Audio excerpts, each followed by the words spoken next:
రెండు నాలుకల వైఖరి ఇవాళ విడుదల చేసిన ఈ మెమోతో స్పష్టమైపోయింది. మొన్నటిదాకా చాలా భీషణ ప్రతిజ్ఞలు చేశాడు.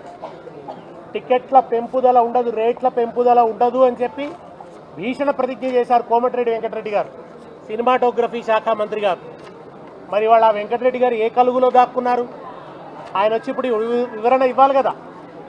ఎందుకు గేమ్ చేంజర్ సినిమా విషయానికి వచ్చేటప్పటికీ మీరు రేట్ల పెంపుదలకు ఎందుకు అవకాశం ఇచ్చారు, ఎందుకు ఈ మెమో జారీ చేశారు, ఆయన ఒక్కడికి ప్రత్యేకమైన ప్రివిలేజ్ ఏమిటి, ఎవరికి ప్రివిలేజ్లు ఉండవు అని అసెంబ్లీలో ప్రకటించారు గౌరవ ముఖ్యమంత్రి గారు.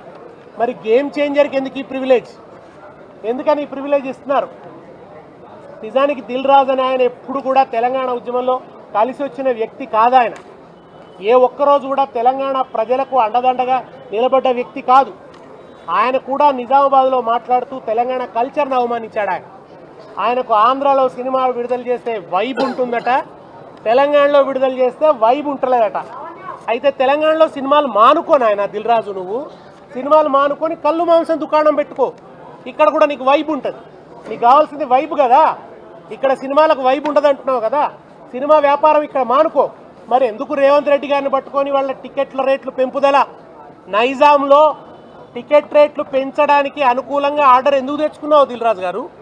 ఇది దిల్ రాజు గారు జవాబు చెప్పాలి.